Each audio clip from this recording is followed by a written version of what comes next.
Hey guys, it's Af here. I actually want to talk about Ein. Uh, I want to talk about how well she's doing. Just generally her, what I think about her, her stones, all that whatnot, her build, all that goodness, yada yada yada. So I'm gonna bring up Ein now, and this is what she does. So long pass, which recovers action bar and decreases 20% of incoming damage. It doesn't affect Ein, which was a bit disappointing, but I'm not too fussed about it because she's quite good. Talisman of Evil following effect will be charged every 4 minutes, so not before the 4 minutes. After the match starts, decreases the incoming damage by 60% and increases the critical damage resistance by 60% when being attacked with a shot. And she steals the attack power by 30% and the critical rate by 20% of the attacker when being attacked with a shot. And then lastly, decreases the incoming damage by 30%, increases the max HP by 30%, and penetration resistance by 15%. And her stone build, or stone slot, is an Ardor slot, a Whirlwind slot, and a Dark slot. So she's got some good stones there. What do I think of Ein? Actually no, let's do chains next. She's got an affection chain with Death Queen. She's got a defense chain with Jiho, Shah, and Yuri, and she has a competition, which is critical resistance, so you don't really need it. Competition chain with Elaine and Melissa, so you can get the full 3 chain effects. And then she also has Fighting Spirit against Bora and Duran. Duran being very popular. Yeah, these chains are actually insane. It's very similar to Kerner's, where the chains all synergize with her kit. They all synergize with monos, and also they all synergize well. Well, it also synergizes well with a mono legend team if so desired.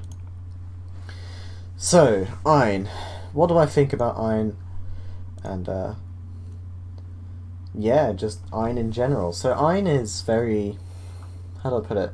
She's very vulnerable pre 4 minutes, right? Because she doesn't get her 60% DR and a 60% crit damage resistance before the 4 minute mark. However, after the 4 minute mark, she becomes the tankiest Alexa you've ever seen.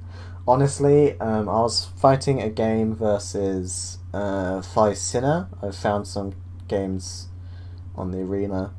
I was doing about 1,500 damage to his, but his wasn't done at all. And then it turned out my brother Kryskull had actually spent 1,500 D stones for Ein.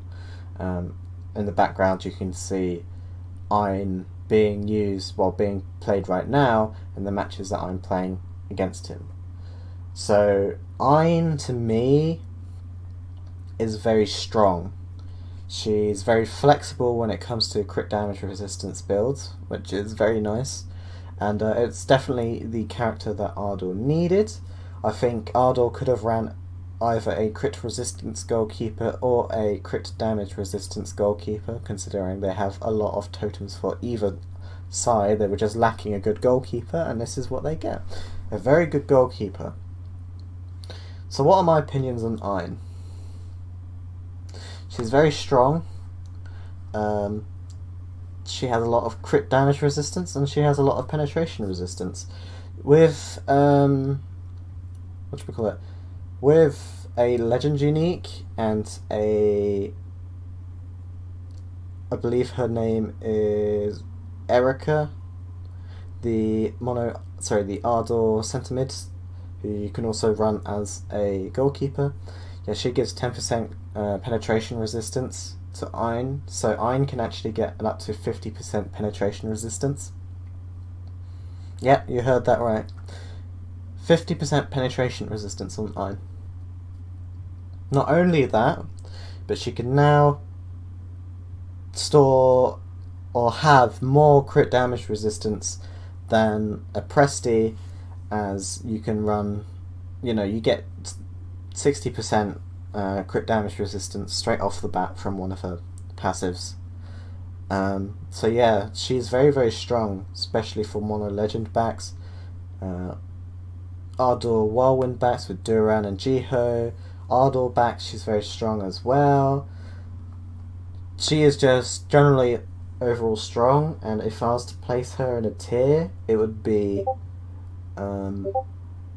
definitely S tier.